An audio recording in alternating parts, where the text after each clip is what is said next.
இட்லி கடை படம் இப்பதாங்க பார்த்துட்டு வந்தேன். படம் எப்படி இருக்கு அப்படிங்கிற என்னோட ஒப்பீனியன் தான் இந்த வீடியோ. அது வெறும் கடையில தம்பி, இந்த ஊரோட அடையாளம்.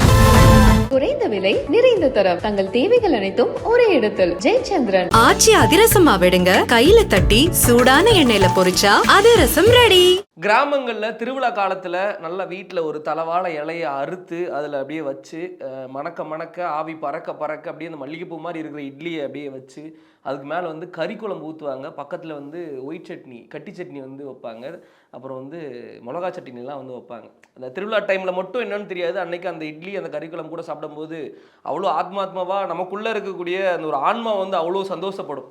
அந்த மாதிரி நிறைய கிராமத்திலேருந்து வெளியூருக்கு வந்து வேலை பார்க்குற நபர்களாக இருக்கட்டும், கிராமத்திலேருந்து வெளிநாட்டுக்கு போய் வேலை பார்க்குற நபர்களாக இருக்கட்டும், இந்த இட்லி கடை பார்க்கும்போது நிறைய இடங்களில் திருப்பி கிராமத்துக்கே போயிடலாமா, அப்பா அம்மா கூடவே இருந்துடலாமா, அந்த ஆடு மாடு அந்த மாட்டு சாணத்தோட வாசம், ஊரில் இருக்கிற ஏரி, குலதெய்வம் கோவில், பசங்க, ஏரியா டீ கடை, இங்கேயே போய் இருந்து விளையாண்டுட்டு அப்படியே அங்கேயே பொழப்ப ஓட்டி காலத்தை கழிச்சிடலாமாங்கிற மாதிரி நிறைய பேருக்கு இட்லி கடை பார்க்கும்போது அந்த உணர்வு கண்டிப்பாக வரும். அதுக்கு வந்து நான் சாட்சிங்க. ஏன்னா எனக்கு வந்துச்சு. நான் ஒரு கிராமத்துலேருந்து சென்னை வந்த பையன் அப்படிங்கிறதுனால, ஏன்னா அவ்வளோ ஒரு ரூட்டடாக நம்ம கிராமத்து அந்த என்ன சொல்கிறது, அந்த கிராமத்து வாசனை படம் பார்க்கும்போதே நமக்கு வந்து அப்படி ஃபீல் வர்றதை வந்து ஃபீல் பண்ண முடியுது. அப்படி ரொம்ப ஆத்மாத்மாவாக தனுஷ் அவர்கள் வந்து இந்த இட்லி கடையை வந்து எடுத்துருக்குறாங்க. சங்கராபுரம் அப்படிங்கிற ஊர் நம்ம மனசுக்குள்ளே பதிஞ்சிருச்சு. அதே மாதிரி எங்கள் ஊர் அப்படி இப்படின்னு சொல்லி எல்லாரும் ஊர் இருக்கும் தெரியுமா. இது இட்லி கடையோட கதை அப்படின்லாம் பெருசாக எதுவுமே கிடையாதுங்க. ரொம்ப சிம்பிளான கதை. தனுஷ் அவர்கள் சொல்கிற மாதிரி ரொம்ப சிம்பிளான கதை. ஊரில் நம்ம ராஜ்கிரண் சார் இருக்கார் இல்லையா, சிவனேசன், அவர் அந்த கேரக்டர் பயங்கரமான ஒரு பர்ஃபார்மன்ஸுங்க. அதை பற்றி அப்புறம் பேசுவோம். ராஜ்கிரண் சார், சிவனேசன் வந்து இட்லி கடை வச்சிருக்கிறாரு. பாரம்பரியமாக இட்லி கடை பிஸ்னஸில் இல்லை, சிவனேசன் வந்து இட்லி கடை வச்சிருக்கிறாங்க. அவரோட பையனான தனுஷுமே வந்து இதை பார்த்துக்கணுங்கிற மாதிரி ஆசைப்படுறாங்க. பட் தனுஷுக்கு வந்து அவருக்கு பர்சனலாக ஒரு லைஃப் பிடிச்சிருக்கு. எனக்கு நிறையா காசு சம்பாதிக்கணும், காரில் போகணும், சொத்து சேர்த்து வைக்கணுங்கிற ஒரு ஆசையில் வந்து கேட்ரிங் படிச்சுட்டு வெளிநாட்டுக்கு வேலைக்கு போயிடுறாங்க. அங்கே சத்யராஜ் சார்கிட்ட வந்து வேலை பார்க்குறாங்க. அங்கே அவருக்கும் ஷாலினிக்கும் ஒரு லவ் வந்து வருது. அவங்களுக்கு கல்யாணம் ஆகிற டைமில் இங்கே ஊரில் ராஜ்கிரண் சார் வந்து இறந்துடுறாங்க. அதுக்காக அந்த கோடியாக அவர் நினச்ச வாழ்க்கையை விட்டுட்டு திருப்பி சங்கராபுரத்துக்கே வந்துடுறாரு தனுஷ் சார். அதுக்கப்புறம் ராஜ்கிரண் சார் இறந்ததுக்கப்புறம் அந்த இட்லி கடை என்ன ஆச்சு, அது தனுஷ் சார் எடுத்து நடத்தினாரா நடத்தலையா, இங்கிட்டு சத்யராஜ் சார் வில்லனாக, சத்யராஜ் சாரோட பையனாக இருக்கக்கூடிய அருண் விஜய் வந்து ஒரு கட்டத்தில் ஆரம்பத்துலேருந்து தனுஷ் அவருக்கு பிடிக்காது, இன்னும் ரொம்ப பிடிக்காம போகிறதுக்கு ஒரு காரணம், ஒரு ஸ்ட்ராங்காக ஒன்று வருது. அது என்ன காரணம், என்னதான் ஆச்சு இந்த இட்லி கடை, கடைசி வரைக்கும் இட்லி கடை நல்லபடியாக போச்சா இல்லை க்ளோஸ் பண்ணிட்டாங்களா, இவ்வளோ தாங்க இட்லி கடையோட கதை. படத்தோட கதை இதுவாக இருந்தாலும் படத்தில் காமிக்கக்கூடிய இடங்களாக இருக்கட்டும், மனிதர்களாக இருக்கட்டும், மிருகங்கள்னால் நான் சொல்கிறது இந்த கண்ணுக்குட்டி ஒன்று காமிச்சிருப்பாங்க. இன்டர்வெலுக்கு முன்னாடி ஒரு 5 நிமிஷத்துக்கு முன்னாடி ஒரு கண்ணுக்குட்டியை தனுஷ் சார் வந்து ஹக் பண்ணுற மாதிரி ஒரு சீன். சீரியஸ்லி கல்லு மனசுக்காரங்க கூட அந்த இடத்துல கரைஞ்சு போய் உட்காந்துருப்பாங்க. ஆமாம், எனக்குலாம் அவ்வளோ சீக்கிரம் அழகு வராது. எனக்கே ஒரு மாதிரி தனுஷ் சார் நீங்கள் பயங்கரமான டைரக்டர் சார் அப்படின்னு சொல்கிற அளவுக்கு வந்துருச்சு. எனக்கு இட்லி கடை நான் பார்க்கும்போது எனக்கு இன்னும் ஒன்று கிடச்சது என்னென்னா, பொதுவாக எல்லாத்துக்குமே ஒரு குணம் இருக்கும். ரொம்ப சைலண்ட்டாக இருப்பாங்க, ஆச்சா போச்சான்னு கத்தி ஆர்ப்பாட்டம் போட்டு கூச்சல் போடுற ஒரு கேரக்டராக இருப்பாங்க. அது 2வது கேட்டகரி நான். ஒரு மாதிரி ஜாலியாக ஒரு மாதிரி துருதுருன்னு இருக்கணுங்கிற மாதிரி.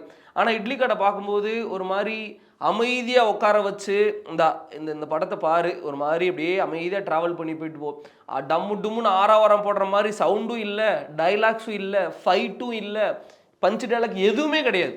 அமைதியாக அது பாட்டுக்கு இந்த ஏர்லி மார்னிங்லலாம் வந்து இந்த ஆறு குளம் பீச்செல்லாம் பார்த்தோன்னா ஒரு மறுபடி காமாக அப்படியே போயிட்டுருக்கும் தெரியுமா. அதே மாதிரி ஃபீல் தான் வந்து இட்லி கடை பார்க்கும்போது எனக்கு பர்சனலாக வந்து கொடுத்ததுங்க. எனக்கு மட்டும் இல்லை, என் கூட தேட்டரில் உட்காந்துருந்த எல்லாத்துக்குமே அதே ஃபீல் தான். எல்லாமே வந்தவங்க எல்லாம் தனுஷ் வெறியர்கள். ஏன்னா ஃபஸ்ட்டு ஷோ வந்து அஃப்கோர்ஸ் ஃபேன்ஸ் பயங்கரமாக வருவாங்க. எல்லாருமே கப்பு சுப்புன்னு மொபைல் எடுத்து வச்சுட்டு சைலண்ட்டாக தனுஷார் கொடுக்கக்கூடிய அந்த படத்தை, டைலாக்ஸை, ஸ்க்ரீன் பிளேவை எல்லாத்தையும் ஆன்னு உட்காந்து பார்த்துக்கிட்டு நிறைய பேர் அழுதாங்க. அதாவது லைட் ஹார்ட்டட் பீப்புள்ஸ்லாம் வந்து ஈஸியாக அழுதுருவாங்க இந்த படத்தை பார்க்கும்போது. இந்த மாதிரி நிறைய பேர் அழுதாங்க. நிறைய பேர் வந்து கண்ணெடுக்காமல் அப்படியே வந்து பார்த்துக்கிட்டு இருந்தாங்க. தனுஷ் சார் அவர்கிட்டருந்தே வந்து ஆரம்பிச்சிடலாங்க.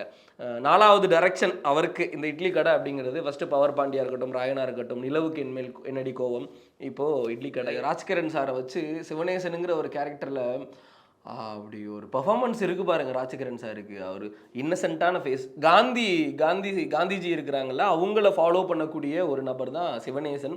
அகிம்சையை ஃபாலோ பண்ணக்கூடிய ஒரு சிவனேசன்.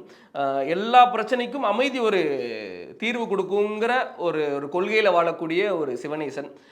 அவ்வளோ சூப்பராக, அவ்வளோ யதார்த்தமாக, என்னோட தாத்தாவை பார்த்த மாதிரி, நம்மளோட தாத்தாவை பார்த்த மாதிரி அவ்வளோ சூப்பராக இருந்தது. அவர் அழுகும் போதெல்லாம் நமக்கு ஒரு மாதிரி கஷ்டமாக இருந்துச்சு. ஸோ பயங்கரமாக வந்து ராஜ்கிரண் சார் வந்து நடிச்சிட்டாங்க. ஜிவி சார் பாட்டெல்லாம் தனுஷ் சார் ஸ்டேஜில் சொன்ன மாதிரி இது ரீல்ஸுக்காக எடுக்கப்பட்ட பாடல்கள் கிடையாது. இது வந்து ஒரு ரியாலிட்டியோட ஒரு மாதிரி ஆத்மாத்மாவாக நம்ம உடம்புல கலக்கக்கூடிய ஒரு பாட்டு தான் வந்து இட்லி கடை முழுசும் போட்டிருக்காங்க. இட்லி கடையில் என்ன நெகட்டிவே இல்லையா, பாசிட்டிவாக அடிச்சு துவம்சம் பண்ணிட்டு இருக்கேன் அப்படிங்கிற மாதிரி கேட்டிங்கன்னா, கண்டிப்பாக ஒரு சில இது என்ன சொல்கிறது, கிரிட்டிக்ஸாக பார்க்கும்போது ஒரு சில குறைபாடுகள் இருக்க தான் செய்யும். ஆனால் ஒரு ஹியூமனாக, ஒரு யதார்த்தமான நார்மலாக ஒரு மனுஷனாக பார்க்கும்போது வேற மாதிரி ஒரு ஃபீல் கொடுக்கும். என்னென்ன சின்ன சின்ன குறைபாடுகள் இருக்குது அப்படின்னா, படம் கொஞ்சம் ஸ்லோவாக போகிற மாதிரி நிறைய பேருக்கு ஃபீல் ஆகும். ஆமாம், என்ன ரொம்ப ஸ்லோவாக போகிற மாதிரி இருக்குது, ஃபர்ஸ்ட் ஹாஃபும் சரி செகண்ட் ஹாஃபும் சரி கொஞ்சம் ஸ்லோவாக போகிற மாதிரியே இருக்குங்கிற மாதிரி இந்த ஸ்லோ ஃபீலிங்ஸ் வந்து நிறையா அதுக்கு ஃபீல் ஆகும். வில்லன் இன்னும் கொஞ்சம் ஸ்ட்ராங்காக கொடுத்துருக்கலாம் அப்படிங்கிற மாதிரி உங்களுக்கு வந்து ஒரு சில குறைபாடுகள் தெரியலாம். இந்த வில்லன் மேட்டர் மட்டும் வரேன், படம் ஸ்லோவாக தான் போகுது, அதை நான் வந்து ஒத்துக்கிறேன். வில்லன் மேட்டருக்கு மட்டும் வரேன். வில்லனுமே அங்கே அவன் வந்து அவனை பரம எதிரியாக பார்க்கல, அவனுக்கு எதிரி தான். என்ன எதிரியா அங்கே இருக்குன்னா, தனுஷுங்கிற ஒருத்தர் எதிரியா இருக்குல்ல, இவங்கிட்ட இருக்கிற ஈகோங்கிற ஒரே ஒரு மேட்ரு தான் வந்து எதிரியா இருக்கு வில்லனை பொறுத்த வரைக்கும். வில்லனோட அப்பா சத்யராஜ் சார்லாம் சாலினி பாண்டே வந்து கேட்பாங்க, அருண் விஜயோட தங்கச்சியில் அவங்க சத்யராஜோட பொண்ணு, நம்ம அப்போது வில்லன்கள் அப்பா அப்படிங்கிற மாதிரி கேட்பாங்க. அதுக்கு நிறைய இடங்களில் பதில் சொல்ல முடியாமல் சத்யராஜ் சார் வந்து ஒரு ரியாக்ஷன் கொடுப்பாரு, நீ நல்லவையா, ஆனால் சுச்சுவேஷன் உன் பையனோட ஈகோ வந்து உன்னை வில்லனாக மாற்றுது அப்படிங்கிற மாதிரி நமக்கு ஒரு புரிதல் வந்து ஏற்பட்டுச்சு அந்த இடத்துல. ஸோ இந்த இட்லி கடையை பொறுத்த வரைக்கும் தேவையில்லாத ஃபைட் சீக்வன்ஸ் எதுவுமே இல்லை, தேவையில்லாத காட்சி பதிவுகள் எதுவுமே இல்லை, எல்லாமே காரணத்தோட சிச்சுவேஷனோட இருக்கக்கூடிய ஒரு கதாபாத்திரங்களை தான் வந்து வடிவமைச்சிருக்காரு. பார்த்திபன் சாரோட ஒரு ரோல் ஒன்று இருக்குங்க. அவர் வந்து மகாராஜா படத்தில் நட்டி கிளைமேக்ஸில் ஒரு கிளாப் ஒன்று வாங்கிட்டு போவாரா, அதே மாதிரி ஆரம்பத்துலலாம் ஒரு மாதிரி காமிச்சிட்டு செகண்ட் ஹாஃபில் ஒரு டயலாக் ஒன்று அடிப்பார், அப்படி எந்திரிச்சு நின்று கைத்தட்டணும்னு தோணும் உங்களுக்கு, அப்படிங்கிற மாதிரியான ஒரு கேரக்டர் பார்த்திபன் சார். சத்யராஜ் சாருமே அவருக்கு கொடுத்த கேரக்டர் வந்து ரொம்ப ஒரு கார்பரேட் ஒரு ஓனராக வந்து சூப்பராக வந்து நடிச்சிருக்கிறாங்க. சாலினி பாண்டே, நித்யா மேனன் வந்துடலாமா, சோபனா இல்லை திருச்சிற்றம்பலம் சோபனா, இப்போ இதில் வந்து கயலுங்க, முருகன் கயல் காம்பினேஷன் சூப்பராக இருக்குது. என்ன மேஜிக்னே தெரில, தனுஷாருக்கும் சரி நித்யா மேனனுக்கும் சரி அவங்க ஸ்க்ரீனில் வந்தாங்க அப்படின்னா சூப்பராக இருக்குது. இது நித்யா மேனன் இதில் ரொம்ப இன்னசென்ட்டான, இப்போ சோபனா வந்து வேற, சோபனா வந்து அவனை கண்ட்ரோல் பண்ணி இதை பண்ணு அதை பண்ணுன்னு அதட்டுற ஒரு கேரக்டர்.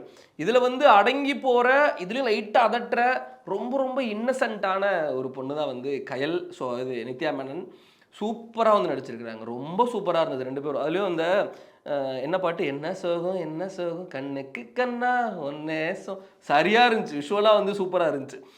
ஸோ அதான் இந்த படத்தில் நடிச்சிருக்கக்கூடிய எல்லாருமே, நம்ம இளவரசு சார்லாம் பயங்கரம் சூப்பராக வந்து பண்ணியிருக்கிறாங்க.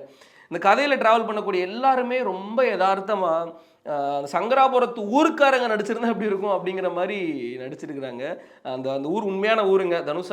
தனுஷார் அந்த பூ பறித்து இட்லி வாங்கி சாப்பிட்ட ஏரியாவில் தான் வந்து ஷூட் பண்ணியிருக்கேன் அப்படிங்கிற மாதிரி சொன்னாங்க.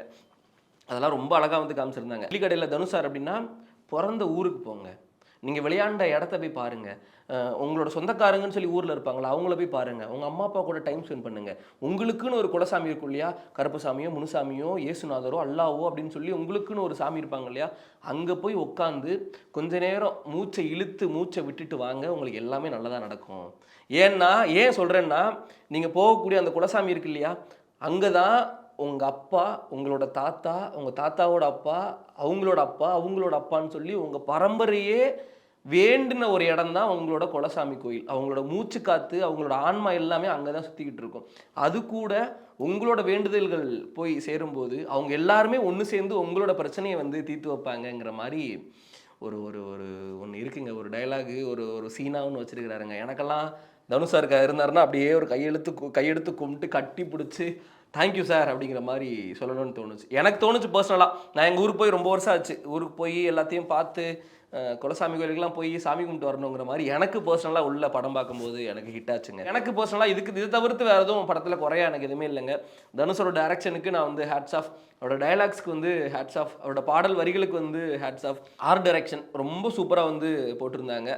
எடிட்டிங்குமே வந்து ரொம்ப சூப்பராக இருந்தது. சினிமோட்டோகிராஃபி பிரிச்சுட்டாரு. அந்த ஒரு மாதிரி அந்த வயல்காடெல்லாம் அப்படியே ஒரு ஷார்ட் ஒன்று ஓடி வரும், அப்படியே அழகாக சூப்பராக இருந்துச்சு. அதுக்குள்ளே நம்ம இருக்கிற மாதிரி வந்து ஃபீல் ஆச்சு. ரொம்ப சூப்பராக வந்து இருந்தது சினிமோட்டோகிராஃபிலாம். பாடல்கள் ஜிவியை பற்றி சொல்லவே வேண்டாம், ரொம்ப சூப்பராக வந்து போட்டிருந்தாங்க. ஸோ அவ்வளோதாங்க இட்லி கடை. இந்த ரிவ்யூ மாதிரி ரொம்ப அமைதியாக மாதிரி நம்ம ஊரை ஞாபகப்படுத்துகிற மாதிரி, நம்ம சொந்த பந்தத்தை ஞாபகப்படுத்துகிற மாதிரி, நம்ம அம்மா அப்பாவை ஞாபகப்படுத்துகிற மாதிரி, நம்ம அந்த திருவிழாவில் சாப்பிட்ட இட்லி கறி குழம்பை ஞாபகப்படுத்துகிற மாதிரியான ஒரு படம். ரொம்ப ரொம்ப எமோஷனலான படங்க. யங்ஸ்டர்ஸ்க்கு இது பிடிக்கும். நிறைய பேர் தனுஷ் சாரோட ஃபேன்ஸுக்குமே வந்து நிறைய பேர் கொஞ்சம் டிசப்பாயின்மெண்ட் ஆனாங்க. எங்கள் தனுஷ் சார் நாங்கள் இப்படிலாம் பார்க்கணும்னு நினச்சோம், ஆனால் இந்த மாதிரி எங்களுக்கு காமிச்சிட்டாங்க. பட் ஓகே படம் நல்லா இருக்குங்கிற மாதிரி தான் சொல்லிட்டு போனாங்க எங்கிட்ட. ஃபேமிலி முக்கியமாக உமனுக்கு வந்து பெண்களுக்கு வந்து இந்த படம் ரொம்ப ரொம்ப சூப்பராக பிடிக்கும், கனெக்ட் ஆகும். அப்பா அம்மார்களுக்கு கனெக்ட் ஆகும்.